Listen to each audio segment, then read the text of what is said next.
ಹೋ ಮೊದಲ ಸ್ನೇಹಿತರೆ ಬನ್ನಿ, ಇವತ್ತಿನ ವಿಡಿಯೋದಲ್ಲಿ ಏನಪ್ಪಾ ಅಂದ್ರೆ 8 ಅಪ್ಡೇಟ್ ಬಂದಿದೆಯಂತೆ. ಭರತ್ ಹೇಳ್ದ, ಅದಕ್ಕೋಸ್ಕರ ವಿಡಿಯೋ ಮಾಡೋಣ ಅಂತ ಬಂದ್ವಿ. ಏನೇನು ಅಪ್ಡೇಟ್ ಅಂತ ಭರತ್ನೇ ಕೇಳೋಣ. ನೀವು ಅಷ್ಟೇ ವಿಡಿಯೋ ಸ್ಕಿಪ್ ಮಾಡಿದೆ ನೋಡಿ. ಈ ಅಪ್ಡೇಟ್ ಎಲ್ಲ ನಿಮ್ಗೂ ಸಿಕ್ಕಿದ್ಯಾ ಅಥವಾ ಸಿಗುತ್ತೆ ಮುಂದಕ್ಕೆ? ಎಲ್ಲಾ ಇನ್ಫಾರ್ಮೇಶನ್ ಸಿಗುತ್ತೆ ನಿಮ್ಗೆ. ಇದರಿಂದ ಏನ್ ಅನುಕೂಲ, ಏನ್ ಅನಾನುಕೂಲ, ಏನ್ ಉಪಯೋಗ, ಏನೇನು ಉಪಯೋಗ ಆಗಲ್ಲ, ಓಕೆ, ಇದ್ರ ಬಗ್ಗೆ ಎಲ್ಲ ನಿಮ್ಗೆ ಮಾಹಿತಿ ಸಿಗುತ್ತೆ. ಅದರಿಂದ ಈ ಅಪ್ಡೇಟ್, ಯೂಟ್ಯೂಬ್ ಅಪ್ಡೇಟ್ ನ ಪ್ರತಿಯೊಂದು ವಿಡಿಯೋ ನೋಡ್ತಾ ಇದ್ರೆ ನಿಮ್ಗೆ ಒಳ್ಳೆ ಇನ್ಫಾರ್ಮೇಶನ್ ಅಂತೂ ಸಿಕ್ಕೇ ಸಿಗುತ್ತೆ. ಬನ್ನಿ ಕೇಳೋಣ ಏನ್ ಬರುತ್ತದೆ 8 ಅಪ್ಡೇಟ್. ಈ 8 ಅಪ್ಡೇಟ್ ಬಗ್ಗೆ ಮಾತಾಡ್ಬೇಕಂತಂದ್ರೆ ಮೊದಲನೇ ಅಪ್ಡೇಟ್ ಇದು ಬಂದ್ಬಿಟ್ಟು ವರ್ಟಿಕಲ್ ಚಾಟ್ ಟ್ರಾನ್ಸ್ಲೇಷನ್. ಸೊ ಇದ್ರ ಬಗ್ಗೆ ಸ್ವಲ್ಪ ಒಂದು ಎಕ್ಸ್ಪ್ಲೇನ್ ಮಾಡ್ತೀನಿ. This update automatically translates live chats comments into creators language. This aim to remove language barriers, allow creators to reach global audience and expand beyond their country. ಇದರ ಅರ್ಥ ಏನಂತ ಅಂದ್ರೆ, ಈಗ ಅಕಸ್ಮಾತ್ ವರ್ಟಿಕಲ್ ಆಗಿ ಅಂದ್ರೆ ವರ್ಟಿಕಲ್ ಆಗಿ ಅಂದ್ರೆ ಹಿಂಗಲ್ಲ, ನೆನಪಲ್ಲಿ ಇಟ್ಕೊಳ್ಳಿ. ಈ ತರ ಲೈವ್ ಮಾಡ್ತಾ ಇದ್ರ ಅಂತ ಅಂದ್ರೆ ಅವಾಗ ಅಕಸ್ಮಾತ್ ನಾನು ಬೇರೆಯವ್ರು ಬಂದ್ರು, ಬೇರೆಯವ್ರು ಅಂದ್ಬಿಟ್ಟು ತಮಿಳೆಲ್ಲ ಕಮೆಂಟ್ ಹಾಕ್ತಿರೋ, ನಂಗೆ ತಮಿಳ್ ಅರ್ಥ ಆಗಲ್ಲ. ಅದಕ್ಕೆ AI ಟ್ರಾನ್ಸ್ಲೇಟ್ ಮಾಡುತ್ತೆ ನನ್ಗೆ, ನನ್ನ ಲ್ಯಾಂಗ್ವೇಜ್ಗೆ. ನಂಗೆ ಇಂಗ್ಲಿಷ್ ಬೇಕಿಲ್ಲ, ಕನ್ನಡ ಬೇಕು, ಅದಕ್ಕೆ ಟ್ರಾನ್ಸ್ಲೇಟ್ ಮಾಡುತ್ತೆ ಲ್ಯಾಂಗ್ವೇಜ್. ಸೊ ಇದೊಂದು ಒಳ್ಳೆ ಫೀಚರ್. ಬೇಕಾದ್ರೆ ಆ ಲೆವೆಲ್ ಯಾರು ಇದಾರೆ ವ್ಯೂವರ್ಸ್ ಅವರು ಕೂಡ ಬೇಕಾದ್ರೆ ಟ್ರಾನ್ಸ್ಲೇಟ್ ಮಾಡಿ ನೋಡ್ಬೋದು. ಇದೊಂದು ಒಳ್ಳೆ ವಿಷಯ ಅಂತಾನೆ ಹೇಳ್ಬೋದು. ಬಿಕಾಸ್ ಇದರಿಂದ ಏನಾಗುತ್ತೆ, ಗ್ಲೋಬಲ್ ಆಡಿಯನ್ಸ್ಗೂ ನಾವು ರೀಚ್ ಆಗ್ಬೋದು ಬೇಗ. ಸೊ ಇದು ಒಳ್ಳೆ ವಿಷಯ ಅಂತ ಹೇಳ್ಬೋದು. AI ಇಂಟಿಗ್ರೇಟ್ ಮಾಡಿದ್ರೆ ಅದು ವರ್ಟಿಕಲ್ ಲೈವ್ ಚಾಟ್ ನಲ್ಲಿ ಸೂಪರ್ ವಿಷಯ. ಟ್ರಾನ್ಸ್ಲೇಷನ್ ಚೆನ್ನಾಗೆಲ್ಲ ಮಾಡತ್ತಂತೆ. ಇನ್ನೊಂದು ನೆಕ್ಸ್ಟ್ ಬಂದ್ಬಿಟ್ಟು ಎರಡನೇ update, supervised accounts news sign up direct parent control. ಈ ಪರ್ಟಿಕ್ಯುಲರ್ ಫೀಚರ್ ಬಂದ್ಬಿಟ್ರು, this feature allows parents to directly create supervised YouTube accounts for their children from their own devices. This strengthens the YouTube's family ecosystem and is expected to benefit creators of kid-friendly, family-safe and educational content. Detail ಆಗಿ explain ಮಾಡ್ತೀನಿ. ಏನಂತ ಅಂದ್ರೆ, ಈ feature ಯಾಕೆ ತಂದಿರ ಅಂತಂದ್ರೆ, supervised accounts ಅಂದ್ರೆ ಈಗ ಉದಾಹರಣೆಗೋಸ್ಕರ ನಾವು ಏನಾದ್ರು ಪ್ಲೇ ಸ್ಟೋರ್ ಡೌನ್ಲೋಡ್ ಮಾಡ್ಬೇಕಂತ ಅಂದ್ರೆ ಆಪ್ ಲಾಕ್ ಅಂತ ಇರುತ್ತೆ. ಬಿಕಾಸ್ ಏನಾದ್ರು ಮಕ್ಕಳು ಬೇರೆ ಬೇರೆ ಆಪ್ಸ್ ಎಲ್ಲ ಡೌನ್ಲೋಡ್ ಮಾಡ್ಬಿಡ್ತಾರಂತ. ಆಮೇಲೆ ಅನ್ವಾಂಟೆಡ್ ಆಗಿ ವಿತೌಟ್ ಪರ್ಮಿಷನ್, ಆಮೇಲೆ ವಿತೌಟ್ ಪರ್ಮಿಷನ್ ಅಕಸ್ಮಾತ್ ಏನಾದ್ರು ಅನ್ವಾಂಟೆಡ್ ವಿಡಿಯೋಸ್ ಏನಾದ್ರು ನೋಡ್ತಾರೆ ಯೂಟ್ಯೂಬ್ ನಲ್ಲಿ ಅಂತ ಅನ್ನೋಗೋಸ್ಕರ ನಾವಿನ್ಮೇಲೆ ಸೂಪರ್ವೈಸ್ ಅಕೌಂಟ್ಸ್ ಮಾಡ್ಬೋದು. ಉದಾಹರಣೆಗೋಸ್ಕರ ನಮ್ಮ ಪಪ್ಪ ನೀವು ಒಂದು ಅಕೌಂಟ್ ಓಪನ್ ಮಾಡ್ಬೋದು. ಅಕೌಂಟ್ ಓಪನ್ ಮಾಡ್ಬಿಟ್ಟು ಇದೇ ವಿಡಿಯೋ ಬರ್ಬೇಕು, ಇದೇ ರಿಸ್ಟ್ರಿಕ್ಷನ್ ಅಂತ ಇದೆಲ್ಲ ಯೂಟ್ಯೂಬ್ ಅಲ್ಲಿ ಇರುತ್ತೆ. ಬೇಕಾದ್ರೆ ನೀವು ಸೆಟ್ ಮಾಡ್ಬೋದು. ಸೆಟ್ ಮಾಡಿದಾಗ ಜಸ್ಟ್ ಅದೇ ರೀತಿ ಒಂದು ಕಂಟೆಂಟ್ ಶೋ ಅಪ್ ಆಗುತ್ತೆ. ಉದಾಹರಣೆಗೋಸ್ಕರ ಟೆಕ್ ಬಗ್ಗೆ ಶೋ ಅಪ್ ಆಗುತ್ತೆ, ಇಲ್ಲಾಂದ್ರೆ ಕಿಡ್ಸ್ ಬಗ್ಗೆ ಶೋ ಅಪ್ ಆಗುತ್ತೆ. ಸೊ ಅದ್ರಗೋಸ್ಕರ ಏನಂತಂದ್ರೆ ಫ್ಯಾಮಿಲಿ ಇಕೋಸಿಸ್ಟಮ್ ಚೆನ್ನಾಗಿರ್ಬೇಕು, ಚೆನ್ನಾಗಿ ಇಡ್ಬೇಕು, ಕಿಡ್ ಫ್ರೆಂಡ್ಲಿ ಆಗಿರ್ಬೇಕು, ಫ್ಯಾಮಿಲಿ ಸೇಫ್ ಆಗಿರ್ಬೇಕು, ಎಜುಕೇಶನ್ ಕಂಟೆಂಟ್ ಆಗಿರ್ಬೇಕು ಅಂತ ಈ ರೀತಿ ಒಂದು supervised accounts for news sign up and direct parent control ಒಂದು ಫೀಚರ್ ತಂದಿರುವಂತ. ಬೇಕಾದ್ರೆ ಪೇರೆಂಟ್ಸ್ ಕೂಡ ಡೈರೆಕ್ಟ್ ಆಗಿ ಕಂಟ್ರೋಲ್ ಮಾಡಬಹುದು ಅವ್ರ ಕಿಡ್ಸ್ ಏನೇನ್ ವಿಡಿಯೋಸ್ ನೋಡ್ತಿದ್ದಾರೆ ಅಂತ. ಒಳ್ಳೆ ವಿಷಯ. ನೆಕ್ಸ್ಟ್ ಬಂದ್ಬಿಟ್ಟು ಗ್ರಿಡ್ ವ್ಯೂ ಸಬ್ಸ್ಕ್ರೈಬರ್ಸ್ ಓನ್ಲಿ. ಈ ಫೀಚರ್ ಬಂದ್ಬಿಟ್ಟು this update changes the subscription tab for desktop and laptop users from a list view to grid view. This means thumbnail will be larger, title will be smaller, emphasizing the importance of higher quality thumbnails for creators to attract viewers. ಈಗ 2026 ಆದಷ್ಟು ನೀವು thumbnail ಮೇಲೆ focus ಮಾಡಿ. Thumbnail update ಇದು, because thumbnail related ಇದೆ. Thumbnail ಎಲ್ಲ thumbnail related. ಈಗ ಅಕಸ್ಮಾತ್ ಪಾಪ ಲ್ಯಾಪ್ಟಾಪ್ ಡೆಸ್ಕ್ಟಾಪ್ ಅಲ್ಲಿ ಯಾರು ಯೂಸ್ ಇದ್ದೀರಾ ಅದೊಂದು ನೆನಪಲ್ಲಿ ಇಟ್ಕೊಳ್ಳಿ. ಮೇನ್ ಅಪ್ಡೇಟ್ ಇದು. ಲ್ಯಾಪ್ಟಾಪ್ ಅಲ್ಲಿ ವರ್ಕ್ ಮಾಡ್ತಾ ಇದೀನಿ ನಾನು, ಇಲ್ಲ ಡೆಸ್ಕ್ಟಾಪ್ ಅಲ್ಲಿ ವರ್ಕ್ ಮಾಡ್ತಾ ಇದೀನಿ ಅಂತ ಅಂದ್ರೆ ಸಬ್ಸ್ಕ್ರಿಪ್ಷನ್ ಟ್ಯಾಬ್ ಏನಿದೆ ಗ್ರಿಡ್ ವ್ಯೂ ನಮ್ಗೆ ಸಿಗುತ್ತೆ. ಓಕೆ, ಗ್ರಿಡ್ ವ್ಯೂ ನಮ್ಗೆ ಲಿಸ್ಟ್ ಬರ್ತಾ ಇತ್ತು. ಫಸ್ಟ್ ಟೆಕ್ ವಿತ್ ಬರೋದು ಕೆಲವು ಇನ್ನೊಬ್ಬ ಕ್ರಿಯೇಟರ್ ಆ ತರ ಲಿಸ್ಟ್ ಬರ್ತಾ ಇತ್ತು. ಇಮೇಲೆ ಗ್ರಿಡ್ ಆಗಿ ಬರುತ್ತೆ. ಗ್ರಿಡ್ ಅಂತ ಅಂದ್ರೆ ಈಗ ಉದಾಹರಣೆಗೋಸ್ಕರ ನಾನು ವಿಡಿಯೋ ಅಪ್ಲೋಡ್ ಮಾಡ್ತೀನಿ ಅಂತ ಅಂದ್ರೆ ಅಲ್ಲೊಂದಿರುತ್ತೆ ಕ್ರಿಯೇಟರ್, ನಾನು ಇನ್ನೊಂದು ಕ್ರಿಯೇಟರ್ ಸಬ್ಸ್ಕ್ರೈಬ್ ಆಗಿರ್ತೀನಿ, ಅವ್ರದ್ದು ವಿಡಿಯೋ ಶೋ ಅಪ್ ಆಗುತ್ತೆ. ಸೊ ಶೋ ಅಪ್ ಆದಾಗ ವಿಡಿಯೋ ಅಲ್ಲೇನಂತ ಅಂದ್ರೆ ತಮ್ನೇಲ್ ಸಖತ್ ದೊಡ್ಡದಾಗಿರುತ್ತಂತೆ, ಟೈಟಲ್ ಚಿಕ್ಕದಾಗಿ ಮಾಡಿರ್ತಾರಂತೆ. ಸೊ ಇದರ ಅರ್ಥ ತಮ್ನೇಲ್ ಮೇಲೆ ಜಾಸ್ತಿ ಫೋಕಸ್ ಮಾಡ್ಬೇಕು ನೀವು ಅಂತ ಯೂಟ್ಯೂಬ್ ಅಲ್ಲಿ ಇಂಡೈರೆಕ್ಟ್ ಆಗಿ ಹೇಳ್ತದೆ ಈ ಅಪ್ಡೇಟ್ ಮೂಲಕ. ಸೊ ಆದಷ್ಟು ಈ ಅಪ್ಡೇಟ್ ಬಂದಿದೆಯಲ್ಲ ಫ್ರೆಂಡ್ಸ್, 90% ನೀವು ತಮ್ನೇಲ್ ಮೇಲೆ ಫೋಕಸ್ ಮಾಡ್ಬೇಕಾಗುತ್ತೆ. ನೆನಪಲ್ಲಿ ಇಟ್ಕೊಳ್ಳಿ ಅದನ್ನ. ಆಮೇಲೆ ನೆಕ್ಸ್ಟ್ ಬಂದ್ಬಿಟ್ಟು YouTube music AI playlist super update ಇದು ಮಾತ್ರ. This update for YouTube music launched on February 6th allows users to simplify state their music preferences. Example like Kannada songs for workout, and AI will automatically create a relevant playlist. This indicates a significant role for AI in YouTube music moving forward. ಇದು actually February 6th launch ಆಗುತ್ತಂತೆ. ಈಗ ಸ್ವಲ್ಪ roll out ಆಗ್ತದೆ, ಈಗ ಸ್ವಲ್ಪ ಎಲ್ಲರಿಗೂ ಜನರಿಗೆ ಸಿಗತ್ತಿದ್ದು. ಉದಾಹರಣೆಗೋಸ್ಕರ ನೀವು search ಮಾಡ್ತೀರಾ ಅಂತಂದ್ರೆ Kannada songs for workout, Kannada songs for vibe, Kannada songs for funk, ಈ ತರ ಒಂದು ನೀವೇನಾದ್ರು ಸರ್ಚ್ ಮಾಡ್ತೀರಾ ಅಂತಂದ್ರೆ ಆಟೋಮೆಟಿಕ್ ಆಗಿ ಒಂದು ಕ್ರಿಯೇಟ್ ಮಾಡ್ತಾರೆ ರೆಲಿವೆಂಟ್ ಪ್ಲೇಲಿಸ್ಟ್. ನೀವೆಲ್ಲ ನೋಡಿರ್ಬೋದು ಮಿಕ್ಸ್ ಅಂತ ಇರುತ್ತೆ. ಒಂದೊಂದ್ಸತಿ ಮಿಕ್ಸ್ ಅಂತ ನೀವು ನೋಡಿರ್ಬೋದು ಅಲ್ಲೆಲ್ಲ.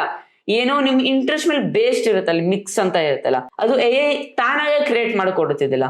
ನಾನು ಒಂದ್ ಸ್ವಲ್ಪ ಎಕ್ಸ್ಪೆರಿಮೆಂಟ್ಸ್ ಮಾಡಿ ನೋಡಿದೀನಿ. ಏನಂತ ಅದು ಉದಾಹರಣೆಗೋಸ್ಕರ ಒಂದು 4-4 ಸಾಂಗ್ ನಾನು ನೋಡಿದೆ, ಅದಾದ್ಮೇಲೆ ಮಿಕ್ಸ್ ಅಂತ ತೋರಿಸಿ ಅದ್ಮೇಲೆ ಕ್ಲಿಕ್ ಕೊಟ್ರೆ ನಾನು ಏನ್ ಸಾಂಗ್ ನೋಡಿದೀನಿ ಅದೇ ಸಾಂಗ್ ಪ್ಲಸ್ ರಿಲೇಟೆಡ್ ಸಾಂಗ್ ಬರ್ತಾ ಇತ್ತೆ. ಸೊ ಇದೇನಾಗುತ್ತೆ, ನಮಗೂ ಒಂದು ಇಷ್ಟ ಆಗುತ್ತೆ, ವೈಬ್ ಬರುತ್ತೆ, ಇದರಿಂದ ಕ್ರಿಯೇಟರ್ಸ್ಗೂ ಅಡ್ವಾಂಟೇಜ್ ಆಗುತ್ತೆ. ಆಮೇಲೆ AI ಈ ಯೂಟ್ಯೂಬ್ ಮ್ಯೂಸಿಕ್ ನ ಸ್ವಲ್ಪ ಪ್ರಮೋಟ್ ಮಾಡ್ತಾರೆ. ಇನ್ಮೇಲೆ ಯೂಟ್ಯೂಬ್ ಮ್ಯೂಸಿಕ್ ಕೂಡ ಒಂದ್ ಸ್ವಲ್ಪ ಪಾಪ್ಯುಲರ್ ಆಗುತ್ತೆ ಈ ಫ್ಯೂಚರ್ ಇಂದ, ಬಿಕಾಸ್ AI ಒಂದು ಸಿಗ್ನಿಫಿಕೆಂಟ್ ಮತ್ತೆ ಇಂಪಾರ್ಟೆಂಟ್ ರೋಲ್ ಪ್ಲೇ ಮಾಡ್ತಾ ಇತ್ತೆ. ಆಮೇಲೆ ನೆಕ್ಸ್ಟ್ ಬಂದ್ಬಿಟ್ಟು gift and jewels in Canada. This feature allows viewers to purchase jewels and to send gift during vertical live streams as a way to show appreciation for creators. Creators in turn earn rubies from this redeemed gift, opening a new monetization stream. ಅರ್ಥ ಏನಂತಂದ್ರೆ ಪಾಪ, ಈಗ ಕೆನಡಾಲ್ ಒಂದು ಹೊಸ feature ತಂದಿದಾರಂತೆ, ಇಂಡಿಯಾದಲ್ಲಿ ಒಂದ್ ಸ್ವಲ್ಪ time ತಗೊಂಡತ್ತೆ, ಈ ಫೀಚರ್ ಕೂಡ ಬರುತ್ತಂತೆ. ಅದೇನಂತಂದ್ರೆ ಒಂದ್ ಸ್ವಲ್ಪ ಟಿಕ್ ಟಾಕ್ಗೆ ಒಂದು ಸಂಬಂಧ ಫೀಚರ್ ಇತ್ತು, ಆಲ್ಮೋಸ್ಟ್ ಟಿಕ್ ಟಾಕ್ ಸಿಮಿಲರ್ ಆಗೈತೆ ಫೀಚರ್. ನೀವೆಲ್ಲ ನೋಡ್ಬೋದು ಗಿಫ್ಟ್ ಅಂಡ್ ಜುವೆಲ್ಸ್, ನಾವು ಜುವೆಲ್ಸ್ ಕಳ್ಸ್ಬೋದು, ಇಲ್ಲ ಗಿಫ್ಟ್ ಕಳ್ಸ್ಬೋದು, ಬೇಕಾದ್ರೆ ಪರ್ಚೇಸ್ ಮಾಡ್ಬೋದು. ಅದೇನಾಗುತ್ತೆ, ಅದು ಕನ್ವರ್ಟ್ ಆಗುತ್ತೆ. ಉದಾಹರಣೆಗೋಸ್ಕರ ಪಾಪ ನಮ್ಗೆ $ಇಂದ INR ಬ್ಯಾಂಕ್ ಅಕೌಂಟ್ ಬರುತ್ತೆ. ಇದೇನಂತ ಅಂದ್ರೆ ಇದು gift to jewels, jewels to ruby to dollar to rupee, ಆಮೇಲೆ ನಮ್ ಬ್ಯಾಂಕ್ ಅಕೌಂಟ್. ಸೊ ಈ ತರ ಒಂದು ಪ್ರಾಸೆಸ್ ಐತೆ. ಇದೊಂದು ಹೊಸ ಮಾನಿಟೈಸೇಷನ್ ಫೀಚರ್ ಕೆನಡಾದಲ್ಲಿ ಇಂಟ್ರೊಡ್ಯೂಸ್ ಮಾಡಿದ್ದಾರೆ. ಐ ಥಿಂಕ್ ಒಂದ್ ಸ್ವಲ್ಪ ಹೊತ್ತರಲ್ಲಿ ಈ 2026 ಎಂಡಸ್ಟ್ರಲ್ಲಿ ಈ ಅಪ್ಡೇಟ್ ನಮ್ಮ ಇಂಡಿಯಾದಲ್ಲೂ ತರಬಹುದು ಅಂತ ನಂಗೆ ನಂಬಿಕೆ ಇದೆ. ಬಿಕಾಸ್ ಆಲ್ಮೋಸ್ಟ್ ನಿಧಾನಕ್ಕೆ ತಿಂಗಳು ಬೈ ತಿಂಗಳು ಒಂದೊಂದು ಕಂಟ್ರಿಗೆ ಲಾಂಚ್ ಮಾಡ್ಕೊಂಡ್ ಬರ್ತಿದ್ದಾರೆ, ಒಳ್ಳೆ ವಿಷಯ ಅಂತಾನೆ ಹೇಳ್ಬೋದು. Next shorts grid view. ಈಗ ನಾವೆಲ್ಲ ಮುಂಚೆ ನೋಡ್ತೀವಿ ಶಾರ್ಟ್ಸ್ ಗ್ರಿಡ್, ಅದು ನಮ್ಗೆ ಲಿಸ್ಟ್ ಆಗಿ ಕಾಣಿಸುತ್ತೆ, ಲಿಸ್ಟ್ ವ್ಯೂ. ಈಗ ವೈಟಿ ಸ್ಟುಡಿಯೋದಲ್ಲಿ ಏನ್ ಮಾಡಿದರೆ ಗ್ರಿಡ್ ವ್ಯೂ ನೋಡ್ಬೋದು. ಓಕೆ, ಉದಾಹರಣೆಗೋಸ್ಕರ ಸ್ಕ್ರೀನ್ ತೋರಿಸ್ತೇನೆ, ನೋಡ್ತಾ ಇರ್ಬೋದಲ್ಲ, ಆತರ ನೀವು ಬೇಕಾದ್ರೆ ಚೇಂಜ್ ಮಾಡ್ಕೊಂಡು ವ್ಯೂ ಅಲ್ಲಿ ಲೇಔಟ್ ಮೇಲೆ ಅಲ್ಲಿ ಮಾರ್ಕ್ ಮಾಡಿದ್ದೀನಿ ಅಲ್ಲಿ ಬೇಕಾದ್ರೆ ಕ್ಲಿಕ್ ಕೊಟ್ಬಿಟ್ಟು ಬೇಕಾದ್ರೆ ಲಿಸ್ಟ್ ಮಾಡ್ಕೊಬಹುದು, ಇಲ್ಲ ಅಂದ್ರೆ ಗ್ರಿಡ್ ಮಾಡ್ಕೊಬಹುದು. ಒಳ್ಳೆ ವಿಷಯನೇ, ಸೂಪರ್ ಆಗಿದೆ, ನಂಗಂತೂ ತುಂಬಾ ಇಷ್ಟ ಆಯ್ತು ಈ ಅಪ್ಡೇಟ್, ಹೆಲ್ಪ್ಫುಲ್ ಆಗುತ್ತೆ. Next in app editing improvement for shorts. ಅಂದ್ರೆ ಆಪ್ ಅಲ್ಲಿ, ಯೂಟ್ಯೂಬ್ ಆಪ್ ಅಲ್ಲಿ ಅಥವಾ ಯೂಟ್ಯೂಬ್ ಕ್ರಿಯೇಟ್ ಆಪ್ ಅಲ್ಲಿ ಇಂಪ್ರೂವ್ಮೆಂಟ್ ಮಾಡ್ತಿದ್ದಾರೆ ಶಾರ್ಟ್ಸ್. ಏನಂತ ಅಂದ್ರೆ ಏನೇನ್ ಫೀಚರ್ಸ್ ಇನ್ಕ್ಲೂಡ್ ಆಗಿದೆ ಅಂತ ಅಂದ್ರೆ making precise adjustments and zooming with clip timing and zooming. ಈಗ ಉದಾಹರಣೆಗೋಸ್ಕರ ಏನಾದ್ರು ಝೂಮ್ ಮಾಡ್ತೀವಿ, ಕ್ಲಿಪ್ ಕಟ್ ಮಾಡ್ಬೇಕಂತಂದ್ರೆ ಕರೆಕ್ಟ್ ಆಗಿ ಝೂಮ್ ಆಗಿ ಅಲ್ಲಿ ಕಟ್ ಮಾಡೋದು, ಆಮೇಲೆ ಕರೆಕ್ಟ್ ಆಗಿ ಅಡ್ಜಸ್ಟ್ಮೆಂಟ್ ಮಾಡಬಹುದಂತೆ. ಇದ್ರ ಜೊತೆಗೆ arranging deleting clips to adjust a rough cut. ಅಂದ್ರೆ ಅರೇಂಜಿಂಗ್ ಅಥವಾ ಡಿಲೀಟ್ ಮಾಡ್ತಾ ಇರುವಂತ ಕ್ಲಿಪ್ಸ್ ಅದು ಕರೆಕ್ಟ್ ಆಗಿ ಅದೇ ಜಾಗದಲ್ಲಿ ಕುತ್ಕೊಳ್ಳುತ್ತೆ, ಇಲ್ಲಾಂದ್ರೆ ನಾವೇ ಅದೇ ಜಾಗದಲ್ಲಿ ಇಟ್ಬೋದು. ಒಳ್ಳೆ ವಿಷಯ ಇದು. ಆಮೇಲೆ ಆಡಿಂಗ್ ಸ್ಟಿಕ್ಕರ್ಸ್, ಮ್ಯೂಸಿಕ್ ಓವರ್ಲೇ, ನಾವು ಬೇಕಾದ್ರೆ ಟೆಕ್ಸ್ಟ್, ಸ್ಟಿಕ್ಕರ್, ಮ್ಯೂಸಿಕ್ ಅದೆಲ್ಲ ಹಾಕಬಹುದಂತೆ. ಆಮೇಲೆ ಬೇಕಾದ್ರೆ ನೀವು ಎಕ್ಸ್ಪೋರ್ಟ್ ಮಾಡೋಕ್ಕಿಂತ ಮುಂಚೆ ಪ್ರಿವ್ಯೂನು ಮಾಡ್ಬೋದು ಶಾರ್ಟ್ ನ. ಸೊ ಒಳ್ಳೆ ವಿಷಯನೇ ಇದು. ಆಮೇಲೆ ಇನ್ನೊಂದೇನಂತ ಅಂದ್ರೆ Android users also can split videos into different segments and slip edit clips on fixed time duration. ನಾವು ಸ್ಪ್ಲಿಟ್ ಮಾಡಬಹುದು ವಿಡಿಯೋಸ್ ಬೇರೆ ಬೇರೆ ಸೆಗ್ಮೆಂಟ್ಸ್ಗೆ. ಆಮೇಲೆ ಸ್ಲಿಪ್ ಕಟ್ ನ ನಾವು ಬೇಸ್ಡ್ ಡ್ಯೂರೇಷನ್ ಮೇಲೆ, ಫಿಕ್ಸ್ಡ್ ಡ್ಯೂರೇಷನ್ ಮೇಲೆ ಯೂಸ್ ಮಾಡ್ಕೊಬಹುದು ಬೇರೆ ಬೇರೆ ಪ್ಲಾಟ್ಫಾರ್ಮ್ಗೆ. ಮತ್ತೆ ನಾವೇ ಬೇಕಾದ್ರೆ ಯೂಟ್ಯೂಬ್ ನಲ್ಲಿ ಲಾಂಗ್ ವಿಡಿಯೋ ಫಾರ್ಮ್ಯಾಟ್ ಅಲ್ಲಿ ಅಪ್ಲೋಡ್ ಮಾಡಬಹುದು ಅಂತ ಇಲ್ಲಿ ಹೇಳ್ತಾರಂಥದ್ದು. ಒಳ್ಳೆ ವಿಷಯ, super. The team plans to bring split editing to iOS in future. These are the first of many planned improvements of stream line in editing for shorts. ಇವ್ರೇನ್ ಮಾಡ್ತಿದ್ದಾರೆ, ಈ ತರ ಒಂದು ಅಪ್ಡೇಟ್ ಕೂಡ split and slip editing iOS ಅಲ್ಲೂ ತರ್ತಾರಂತ future ಅಲ್ಲಿ ಅಂತ YouTube ಅವ್ರು ಹೇಳಿದ್ದಾರೆ. ಇದು one of the big updates ಅಂತಾನೆ ಹೇಳ್ಬೋದು ಶಾರ್ಟ್ಸ್ ಅಲ್ಲಿ. ಆಮೇಲೆ ಕೊನೆಯದಾಗಿ ಒಂದು ಬ್ಯಾಡ್ ಅಪ್ಡೇಟ್, 8ನೇ ಅಪ್ಡೇಟ್, ಬ್ಯಾಡ್ ಅಪ್ಡೇಟ್ ಇದು. ಏನಂತ ಅಂದ್ರೆ ಪಾಪ ನನ್ನ ವಿಡಿಯೋ ನೋಡ್ತೀಯ, ನನ್ನ ವಿಡಿಯೋದಲ್ಲಿ ಆಸ್ಕೆ ಇರುತ್ತೆ, ಅಲ್ಲೂ ಕ್ಲಿಕ್ ಕೊಟ್ಬಿಟ್ಟು ಸಮರೈಸ್ ದಿಸ್ ವಿಡಿಯೋ, ಏನ್ ಹೇಳಿದಾನೆ ಹೇಳ್ಬಿಡು ಅಷ್ಟೇ, ಎಲ್ಲ ಕೊಟ್ಬಿಡುತ್ತೆ. ಕೊಟ್ಟಾಗ ಅದೆಲ್ಲ ಓದ್ಕೊಂಡ್ಬಿಟ್ಟು ಅಷ್ಟೇ ನಾ ವಿಡಿಯೋದಲ್ಲಿ ಇರೋದಂತ ಹೋಗ್ಬಿಡ್ತೀಯ. ಏನಾಗುತ್ತೆ, ಆವರೇಜ್ ಡ್ಯೂರೇಷನ್ ಕಮ್ಮಿ ಆಗುತ್ತೆ, ವಾಚ್ ಟೈಮ್ ಕಮ್ಮಿ ಆಗುತ್ತೆ, ವಿಡಿಯೋ ವೈರಲ್ ಆಗೋದು ಕಮ್ಮಿ ಆಗುತ್ತೆ. ಅದೇ ಇರೋದು ಕಾಂಟ್ರವರ್ಷನಲ್ AI ಟೂಲ್ ಎಕ್ಸ್ಪಾನ್ಷನ್. ಇದೇನ್ ಮಾಡಿದ್ರೆ ಅಕ್ಯುರೇಟ್ ಆಗಿ ಮಾಡಿದ್ದಾರೆ ಆಸ್ಕ್ AI ಟೂಲ್ ನ. ಸೊ ಇದರಿಂದ ಏನಾಗುತ್ತೆ, ನಮಗೂ ತುಂಬಾ ಕಷ್ಟ ಆಗುತ್ತೆ, ತುಂಬಾ ಕ್ರಿಯೇಟರ್ಸ್ಗೆ ಕಷ್ಟ ಆಗುತ್ತೆ. ಬಿಕಾಸ್ ಏನಾದ್ರು ಒಂದು ಇಂಪಾರ್ಟೆಂಟ್ ಟಾಪಿಕ್ ನೋಡ್ತಾ ಇದಾರಂತ ಅಂದ್ರೆ ಅದ್ರಲ್ಲಿ ಮೇನ್ ಎಕ್ಸ್ಟ್ರಾಕ್ಟ್ ಮಾಡ್ಕೊಂಡ್ಬಿಟ್ಟು ಅದೆಲ್ಲ ನೋಡ್ಬಿಟ್ಟು ಅವಾಗ ಜನರು ಹೊರಟೋಗ್ಬಿಡ್ತಾರೆ ಓದ್ಬಿಟ್ಟೆಲ್ಲ. ಸೊ ಇದು ಆಗ್ಬಾರ್ದು ಅನ್ನೋಗೋಸ್ಕರ ಒಂದು ಯೂಟ್ಯೂಬರ್ಸ್ ರಿಪೋರ್ಟ್ ಮಾಡ್ಬೇಕು ಯೂಟ್ಯೂಬ್ ಅವ್ರಿಗೆ. ಆಕ್ಚುಲಿ ಬ್ಯಾಡ್ ಅಪ್ಡೇಟ್ ಇದು. ಇನ್ನೊಂದು ಒಳ್ಳೆ ವಿಷಯ ಏನಂತಂದ್ರೆ ಇದರಲ್ಲಿ ಯಾರ್ಯಾರಿಗೆ ಆಕ್ಚುಲಿ ಕಿವಿ ಕೇಳಿಸಲ್ಲ ಮತ್ತೆ ಕರೆಕ್ಟ್ ಆಗಿ ಸ್ಪೀಕರ್ ಇರಲ್ಲ, ಅವ್ರಿಗೆ ಒಂದು ಒಳ್ಳೆ ಅಪ್ಡೇಟ್ ಇರ್ಬೋದು. ಬಟ್ ಯೂಟ್ಯೂಬರ್ಸ್ ಮೇಲೆ ತುಂಬಾ ಎಫೆಕ್ಟ್ ಬೀಳುತ್ತೆ ಈ ಒಂದು ಅಪ್ಡೇಟ್ ಅಂತ ಹೇಳಕ್ ಇಷ್ಟಪಡ್ತೀನಿ. ನನ್ಗೇನೋ ಈ ಅಪ್ಡೇಟ್ ಇಷ್ಟ ಆಗ್ಲಿಲ್ಲ. ಸೊ ಇಷ್ಟ ಆಯ್ತು ಈ 8 ಅಪ್ಡೇಟ್ ಫ್ರೆಂಡ್ಸ್. ಈ 8 ಅಪ್ಡೇಟ್ ಅಲ್ಲಿ ಯಾವ ಅಪ್ಡೇಟ್ ಇಷ್ಟ ಆಯ್ತು ಅಂತ ಕಮೆಂಟ್ ಬಾಕ್ಸ್ ಅಲ್ಲಿ ತಿಳಿಸಿ ಫ್ರೆಂಡ್ಸ್. ನಿಂಗೆ ಹೆಂಗ್ ಅನ್ಸ್ತು ಪಾಪ? ಅದೇ ಲಾಸ್ಟ್ 8 ಅಪ್ಡೇಟ್ ನಂಗೆ ತುಂಬಾ ಬೇಜಾರಾಯ್ತು. ಯಾಕಂದ್ರೆ ಈಗ ಮಕ್ಕಳೆಲ್ಲ ಓದ್ತಾರೆ, ಓದಿರೋದ್ರಿಂದ ಎಂತವ್ರು ಇಂಗ್ಲಿಷ್ ಮೀಡಿಯಂ ಓದಿರೋದ್ರಿಂದ ಅಲ್ಲೋ ಆಸ್ಕೆಯಲ್ಲಿ ಕೇಳ್ಬಿಟ್ರೆ ಅಲ್ಲಿ ವಿಡಿಯೋ ಬಗ್ಗೆ ಡೀಟೇಲ್ಸ್ ಕೊಟ್ಬಿಟ್ರೆ ಅಲ್ಲೇ ಓದ್ಕೊಂಡ್ಬಿಡ್ತಾರೆ. ಹೌದು. ಯಾಕಂದ್ರೆ ವ್ಯೂಸ್ ಕೊಡಕ್ಕೆ ಇಷ್ಟ ಇದ್ರೋರು ಹಂಗೆ ಮಾಡ್ತಾರೆ ಇದ್ಮೇಲೆ, ಅಲ್ಲಿ ಈಸಿ ಆಗ್ಬಿಡುತ್ತೆ ಅವ್ರಿಗೆ. ಅದಂತೂ ನನಗೆ ಇಷ್ಟನೇ ಇಲ್ಲ. ಆ ಅಪ್ಡೇಟ್ ಒಂದು ತೆಗಿಬೇಕು, ಯಾಕಂದ್ರೆ ಆ ಥರ ಎಲ್ಲ ಕೊಡಬಾರ್ದು. ಯಾಕಂದ್ರೆ ಈಗಲೇ ನಮಗೆ ವ್ಯೂಸ್ ಬರ್ತಾ ಇಲ್ಲ. ಓಕೆ, ಈಗ ಎಜುಕೇಶನ್ ಇರೋ ಮಕ್ಳುಗಳಿಗೆ ಈಗಲೇ ಟೆಕ್ ಚಾನಲ್ಸ್ಗಳಿಗೆ ಎಲ್ಲ ವ್ಯೂಸ್ಗಳು ಬರ್ತಾ ಇಲ್ಲ, ಇನ್ನು ಫ್ಯೂಚರಲ್ಲಿ ಇನ್ನೂ ಬರಲ್ಲ. ಓಕೆ, ಯಾಕಂದ್ರೆ ChatGPT ಯೂಟ್ಯೂಬ್ ಹೆಂಗ್ ಮಾಡ್ಬೇಕು ಎಲ್ಲ ಹೇಳ್ಕೊಟ್ಬಿಡ್ತಾ ಇದೆ. ಅಂತ ಕಾಲ ಬಂದ್ಬಿಟ್ರಿಂದ ನಮ್ಗೆ ಟೆಕ್ ಚಾನಲ್ಗೆ ಇನ್ಮೇಲೆ ಲೈಫಲ್ಲಿ ವ್ಯೂಸ್ ಬರಲ್ಲ. ಅಂತ ಜಾಗದಲ್ಲಿ ಇವ್ರು ಬೇರೆ ಈ ತರ ಎಲ್ಲ ಅಪ್ಡೇಟ್ ತಂದ್ಬಿಟ್ರೆ ನಿಜವಾಗ್ಲೂ ಬೇಜಾರಾಗುತ್ತೆ. ನೋಡೋಣ, ಆದ್ರೆ ರಿಪೋರ್ಟ್ ಮಾಡು ಬರತ್. ಓಕೆ, ನಾವು ಕೂಡ ರಿಪೋರ್ಟ್ ಮಾಡ್ತೀವಿ. ರಿಪೋರ್ಟ್ ಮಾಡೋದು ಹೆಂಗೆ ಅಂತ ಆದ್ರೆ ನಾವು ಆದಷ್ಟು ಸ್ಟೇಟಸ್ ಅಲ್ಲಿ ಆಗೋಣ. ನೀವು ನೋಡಿ ರಿಪೋರ್ಟ್ ಮಾಡಿ, ಈ ತರ ಬ್ಯಾಡ್ ಅಪ್ಡೇಟ್ ಬೇಡ ಆಯ್ತು ನಮ್ಗೆ. ಇನ್ನು ಸ್ಟಾರ್ಟಿಂಗ್ ಹೇಳಿದ್ನಲ್ಲ ತಮ್ನಿಲ್ದು ಆ ಅಪ್ಡೇಟ್ ತುಂಬಾ ಇಷ್ಟ ಆಯ್ತು ನನಗೆ. ಬಿಕಾಸ್ ತಮ್ನಿಲ್ ಶೋ ಮಾಡಿದೆ ಬಿಗರ್ ಆಗಿ ಅಂತ, ಯಾಕಂದ್ರೆ ಟೈಟ್ಲ್ ಸ್ಲೋ ಮಾಡಿದೆ. ಯಾಕಂದ್ರೆ ಕೆಲವರು ಟೈಟ್ಲ್ಗಳನ್ನೇ ಜಾಸ್ತಿ ವೈರಲ್ ಮಾಡಕ್ ನೋಡ್ತಾರೆ, ಬ್ಯಾಡ್ ಹಾಕೊಟ್ಟಿ. ಬಟ್ ಹೆಂಗಲ್ಲ, ಈ ಸರಿ ಇನ್ಮೇಲೆ ಸ್ವಲ್ಪ ತಮ್ನಿಲ್ ಮೇಲೆ ಫೋಕಸ್ ಮಾಡ್ತಾರೆ ಯೂಟ್ಯೂಬ್.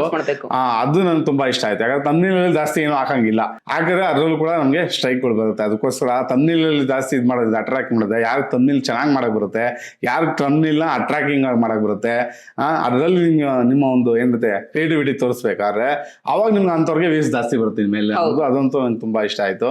ಆಮೇಲೆ ಶಾರ್ಟ್ಸ್ ಎಲ್ಲ ನೋಡೋರಲ್ಲ, ಒಳ್ಳೆ ಅಪ್ಡೇಟ್ ಬರುತ್ತೆ. ಆಮೇಲೆ ಲೈವ್ ಅಲ್ಲಿ ಏನೋ ಹೇಳ್ದಲ್ಲ ಬರುತ್ತೆ, ಏನದು ಲೈವ್ ಅಲ್ಲಿ ಹೇಳಿದ್ವಿ ನಾವು, ಲೈವ್ ಅಲ್ಲಿ chat translation plus gift jewels ಅವೆಲ್ಲ ತುಂಬಾ ಚೆನ್ನಾಗಿದೆ ಅಪ್ಡೇಟ್. ಅದೆಲ್ಲ ಫೀಚರ್ ಬರುತ್ತೆ ಅಂತ ಇದ್ರೆ ಅದೆಲ್ಲ ಬಂದ್ರೆ ಇನ್ನೂ ಸೂಪರ್ ಆಗುತ್ತೆ. ಹೇಳ್ದಲ್ಲ ಹೋಯ್ತಾ ನೆಕ್ಸ್ಟ್ ಲೆವೆಲ್ ತಗೊಂಡ್ ಹೋಗ್ತಾ ಇದೆ ಯೂಟ್ಯೂಬ್. ಹೇಳ್ದಲ್ಲ ಇನ್ ನೆಕ್ಸ್ಟ್ ಫ್ಯೂಚರ್ ಮಾಡೋ ಯೂಟ್ಯೂಬರ್ಸ್ಗಳಂತೂ ಎಲ್ಲಿ ಅರ್ನ್ ಮಾಡ್ಬೋದು ಅಲ್ವಾ ಬರತ್. ಸಿಕ್ಕಾಪಡೆ ಜಾಗದಲ್ಲಿ ಅರ್ನ್ ಮಾಡ್ಬೋದು, ಲೈವ್ ಅಲ್ಲೂ ಅರ್ನ್ ಮಾಡ್ಬೋದು, ಏನೋ ವಿಡಿಯೋ ಮಾಡೋ ಅರ್ನ್ ಮಾಡ್ಬೋದು, ಶಾರ್ಟ್ ಮಾಡೋ ಅರ್ನ್ ಮಾಡ್ಬೋದು. ಅಂದ್ರೆ ಇಲ್ಲ ಹಾಕೊಳ್ಳಿ, ಯೂಟ್ಯೂಬೇ ಬೆಸ್ಟ್ ಪ್ಲಾಟ್ಫಾರ್ಮ್ ಅರ್ನಿಂಗಿಗೆ ಅಂತ ಈಗಲೂ ಸ್ಥಾಪಿತ ಮಾಡ್ತಾನೆ ಇದೆ, ಹೋಗ್ತಾನೆ ಇದೆ. ಯಾಕಂದ್ರೆ ಯೂಟ್ಯೂಬ್ ಬೆಸ್ಟ್ ಪ್ಲಾಟ್ಫಾರ್ಮ್, ಬನ್ನಿ ಅರ್ನ್ ಮಾಡಿ ಕ್ರಿಯೇಟರ್ ಆಗಿ ಅಂತ ಕ್ಲೀನ್ ಆಗಿ ಹೇಳ್ತಾ ಇದೆ. ಯಾರೆಲ್ಲ ಯೂಟ್ಯೂಬ್ ಮಾಡ್ತಾ ಇದ್ದೀರಾ ನಿಜವಾಗ್ಲೂ ಮುಂದೆ ಫ್ಯೂಚರ್ ನಿಮ್ಗೆ ಒಳ್ಳೆ ಇದಿದೆ. ಓಕೆ, ಆಲ್ರೆಡಿ ನಾನು ಹೇಳಿದೆ ನಿಮ್ಗೆ ಯೂಟ್ಯೂಬ್ದು ಇದು ಏನು ಮೊನ್ನೆ ಲೋಕಸಭೆಯಲ್ಲಿ ಕೂಡ ಯೂಟ್ಯೂಬ್ ಕ್ರಿಯೇಟರ್ಸ್ ಯೂಟ್ಯೂಬ್ ಇದು ಕಳ್ಸ್ಕೊಡ್ಬೇಕು ಅಂತ ಲೋಕಸಭೆಯಲ್ಲಿ ಮಾತುಕತೆ ಆಗಿದೆ. ಪ್ರತಿಯೊಂದು ಸ್ಕೂಲಲ್ಲಿ ಯೂಟ್ಯೂಬರ್ಸ್ಗಳು ಬರಬೇಕು, ಕಂಟೆಂಟ್ ಕ್ರಿಯೇಟರ್ಸ್ ಬರಬೇಕು ಅಂತ. ಇನ್ನು ಸ್ಕೂಲ್ಗಳಲ್ಲೂ ಕೂಡ ಹೈಸ್ಕೂಲಲ್ಲಿ ಕೂಡ ಯೂಟ್ಯೂಬ್ ಕಂಟೆಂಟ್ ಕ್ರಿಯೇಟರ್ ಆಗೋದು ಹೇಗೆ ಅಂತ ಪ್ರಾಕ್ಟೀಸ್ ಕೊಡ್ತಾ ಇದೆ. ಲೆಕ್ಕ ಹಾಕೊಳ್ಳಿ, ಫ್ಯೂಚರ್ನಲ್ಲಿ ಎಲ್ಲಿಗೆ ಹೋಗ್ಬೋದು ಯೂಟ್ಯೂಬ್ ಅಂತ ಇಲ್ಲೇ ಅರ್ಥ ಮಾಡ್ಕೊಳ್ಳಿ. ನೆಕ್ಸ್ಟ್ ಟಿವಿ ಇಲ್ಲ, ಓಕೆ, ಇನ್ನೆಲ್ಲ ಫ್ಯೂಚರಲ್ಲಿ. ಯಾಕಂದ್ರೆ ಮೊಬೈಲ್ 30 ಸೆಕೆಂಡ್ಸ್ ನೀವು ಎಲ್ಲಿರ್ತೀರಾ, ಎಲ್ಲಿ ಬಾತ್ರೂಮ್ ಅಲ್ಲಿ ಎಲ್ಲಿದ್ರು ಅಲ್ಲಿ ಆನ್ ದ ಸ್ಪಾಟ್ ಕ್ರಿಯೇಟರ್ ಅಲ್ಲಿ ನಿಮ್ಗೆ ಅಲ್ಲೇ ಬಂದ್ಬಿಡ್ತೇವೆ. ಒಬ್ಬ ಕ್ರಿಯೇಟರ್ ಆಲ್ರೆಡಿ ವಿಡಿಯೋ ಮಾಡಿ ಹಾಕ್ಬಿಡ್ತಾನೆ, ನೋಡಿ ಇಲ್ಲಿ ಹಿಂಗ ಆಗ್ತಾ ಇದೆ, ಅಲ್ಲಿ ಹಂಗ ಆಗ್ತಾ ಇದೆ ಅಂತ ಅಲ್ವಾ. ಅಷ್ಟು ಫಾಸ್ಟ್ ಆಗ್ತಿರೋ ದುನಿಯಾದಿಂದ ಯೂಟ್ಯೂಬೇ ನೆಕ್ಸ್ಟ್ ಬೆಸ್ಟ್ ಪ್ಲಾಟ್ಫಾರ್ಮ್ ಆಗುತ್ತೆ. ಅದರಿಂದ ಯಾರೆಲ್ಲ ಯೂಟ್ಯೂಬ್ ಮಾಡ್ತಿದ್ದೀರಾ ಅದೇ ನಾನು ಹೇಳಿದ್ದು, ಟೆಕ್ ಚಾನಲ್ ಜಾಸ್ತಿ ಬಿಡಲ್ಲ, ನೆಕ್ಸ್ಟ್ ಬರುತ್ತೆ ಏನ್ ಬೇಕಾದ್ರೂ ಚೇಂಜ್ ಮಾಡ್ಬೋದು. SLC PUC ಆದ್ಮೇಲೆ ಈ ಚಾನಲ್ನ ಓಕೆ ನ್ಯೂಸ್ ಚಾನಲ್ ಮಾಡ್ಕೊಬೋದನು, ಯಾವ್ದು ಮಾಡ್ಕೊತಾನೋ ನೆಕ್ಸ್ಟ್ ಅವ್ನಿಗೆ ಏನು ಮೈಂಡ್ ಕೊಡುತ್ತೋ. ಯಾಕಂದ್ರೆ ಅವ್ನಿಗೆ ನೆಕ್ಸ್ಟ್ ಲೆವೆಲ್ ಇರ್ತಾನೆ, ಅವಾಗ ಅವ್ನಿಗೆ ಈ ಚಾನಲ್ ಏನ್ ಬೇಕಾದ್ರೂ ಕನ್ವರ್ಟ್ ಮಾಡ್ಕೊಬೋದು ಅಲ್ವಾ. ಅದಕ್ಕೋಸ್ಕರ ನಾನು ಬಿಡ್ದಿರಾ ವಿಡಿಯೋ ಮಾಡ್ತಾ ಇರೋದು. ಏನಕ್ಕೆ ಹೇಳಿ, ಫ್ಯೂಚರ್ನಲ್ಲಿ ವರ್ತ್ ಇದೆ ಯೂಟ್ಯೂಬ್ ಚಾನಲ್ಲು. ಅದಕ್ಕೋಸ್ಕರ ನಾನು ಇನ್ನೂ ಇವಕ್ಕೂ ಈ ಚಾನಲ್ ಬಿಡ್ತಿಲ್ಲ. ಈ ಚಾನಲ್ ನಿಜಾಗ್ಲೂ ಹೇಳಿದ್ರೆ ನನಗೆ ₹1 ಲಾಭನೇ ಇಲ್ಲ ಅಲ್ವಾ ಬ್ರಾದ್. ಆದ್ರೂ ಯಾಕೆ ಬಿಡ್ತಿಲ್ಲ, ಫ್ಯೂಚರ್ನಲ್ಲಿ ಬೇಕೇ ಬೇಕು. ಬಿಟ್ರೆ ಚಾನಲ್ ಇದಾಗ್ಬಿಡುತ್ತೆ, ಏನಾಗ್ಬಿಡುತ್ತೆ, ಡೌನ್ ಆಗ್ಬಿಡುತ್ತೆ, ಪ್ಲಸ್ ಡಿಮಾನಿಟೈಸೇಷನ್ ಆಗ್ಬಿಡುತ್ತೆ. ಸುಮ್ಮನೆ ವೇಸ್ಟ್ ಅಲ್ವಾ. ಅದಕ್ಕೋಸ್ಕರ ಅವಾಗ ಒಂದೊಂದು ವಿಡಿಯೋ ಆಗ್ತಾ ಇದೆ. ಅದ್ರಲ್ಲೂ ಸ್ಕೂಲ್ ಹೋಗ್ಕೊಂಡು ಟ್ಯೂಷನ್ಗೆ ಹೋಗ್ಕೊಂಡು ರ್ಯಾಂಕ್ ಮಾಡ್ಕೊಂಡು ಬರೋದು ಮೇಂಟೈನ್ ಮಾಡ್ತಿದ್ದೀನಿ. ಅದಕ್ಕೊಂದು ಖುಷಿ ನನಗೆ ಅಂತ ಹೇಳ್ತಾ ಈ ವಿಡಿಯೋನ ಇಲ್ಲಿಗೆ ಎಂಡ್ ಮಾಡ್ತೀನಿ. ದಯವಿಟ್ಟು ಯಾರು ಕ್ರಿಯೇಟರ್ ಆಗಬೇಕು ಅಂತ ಇದ್ದೀರಾ, ಈಗ 2026 ಕೂಡ ಆಗಿ, ಬಟ್ 99% ಯೂಟ್ಯೂಬರ್ಸ್ ಫೇಲ್ ಆಗ್ತಿದ್ದಾರೆ. ಯಾಕೆ ಅಂತ ಅದು ನೆಕ್ಸ್ಟ್ ಒಂದು ವಿಡಿಯೋದಲ್ಲಿ ನಾನು ವಿಡಿಯೋ ಮಾಡಿದೀವಿ, ಎಡಿಟಿಂಗ್ ನಡೀತಿದೆ, ಆ ವಿಡಿಯೋ ಕೂಡ ಬರುತ್ತೆ. ದಯವಿಟ್ಟು ನೆಕ್ಸ್ಟ್ ವಿಡಿಯೋನ ಕಾಯ್ತಾ ಇರಿ. ಓಕೆ, ವಿಡಿಯೋ ಬಂದಾಗ ನಿಜವಾಗ್ಲೂ ನೀವು ಕಾದಿ ನೋಡ್ರೆ ನಿಮ್ಗೆ ನೆಕ್ಸ್ಟ್ ಲೆವೆಲ್ಗೆ ಇನ್ಫಾರ್ಮೇಶನ್ ಸಿಗುತ್ತೆ. ಯಾಕಂದ್ರೆ ನಾನು ನೆಕ್ಸ್ಟ್ ಲೆವೆಲ್ಗೆ ವಿಡಿಯೋ ಮಾಡ್ಬೇಕು ಅಂತ ಇರೋದು. ಓಕೆ, ಬರೀ ಇವಾಗ ಬರೋ ಅಪ್ಡೇಟ್ ವಿಡಿಯೋ ಮಾಡಿಲ್ಲ ಬರತ್ತಾ. ಇವತ್ತು ಬಂದಿರೋದು 4 ಆಲ್ರೆಡಿ ಫ್ಯೂಚರ್ ಏನ್ ಬರುತ್ತೆ ಅಂತಾನೆ ಅಪ್ಡೇಟ್ ಹುಡುಕಿ ಒಂದು ಮಾಡ್ಬಿಟ್ಟ. 8 ಅಪ್ಡೇಟ್ ಮಾಡೋಣ, ನೆಕ್ಸ್ಟ್ ವಾರ ಏನ್ ಬರುತ್ತೆ ಅಪ್ಡೇಟ್ ಈ ವಾರನೇ ಮಾಡ್ಬಿಟ್ಟಿದೀವಿ ನಾವು, ಗೊತ್ತಾಯ್ತಾ. ಆ ತರ ನಾವು ಅರ್ಥ ಆಗುತ್ತೆ ಅನ್ಕೊಂತೀನಿ. ಅಲ್ಲಿಗೆ ಈ ವಿಡಿಯೋನ ಮುಗಿಸೋಣ ಬ್ರತ್. ಓಕೆ ಪಪ್ಪ, ಹೋಪ್ ಡೀಟೇಲ್ ಆಗಿ ಇನ್ಫಾರ್ಮೇಶನ್ ಸಿಕ್ತ ಅಂತ ಅನ್ಕೊಟ್ಟಿದ್ದೀನಿ. ಹೇಳಿದ ವಿಡಿಯೋಸ್ ಬೇಕಂದ್ರೆ ದೊಡ್ಡ ನನಗೆ ಪ್ರೋತ್ಸಾಹ ಕೊಡಿ. ಹೇಳಿ ಸಿಂಪಲ್, ಜಸ್ಟ್ ಒಂದು ಸಬ್ಸ್ಕ್ರೈಬ್ ಮಾಡ್ರೆ, ಲೈಕ್ ಮಾಡ್ರೆ, ವೆಬ್ಸೈಟ್ ಮೇಲೆ ಕಾಮೆಂಟ್ ಮಾಡ್ರೆ, ಇಷ್ಟ ಫ್ರೆಂಡ್ಸ್ ಇಷ್ಟ ಮಾಡ್ರೆ ನಂಗೆ ದೊಡ್ಡ ಪ್ರೋತ್ಸಾಹ ಕೊಡ್ತೀರಾ. ದೊಡ್ಡ ಕನ್ನಡ ಬೆಳೆಸಿ ಮತ್ತು ಕನ್ನಡ ಉಳಿಸಿ ಈ ವಿಡಿಯೋ ಮುಗಿಸ್ತಾ ಇದೀನಿ. ಜಯ ಕರ್ನಾಟಕ, ಒಂದೇ ಮಾತ್ರ. ಶುಭ ದಿನ ಫ್ರೆಂಡ್ಸ್. ಮುಂದಿನ ವಿಡಿಯೋದಲ್ಲಿ ಸಿಗೋಣ ಫ್ರೆಂಡ್ಸ್.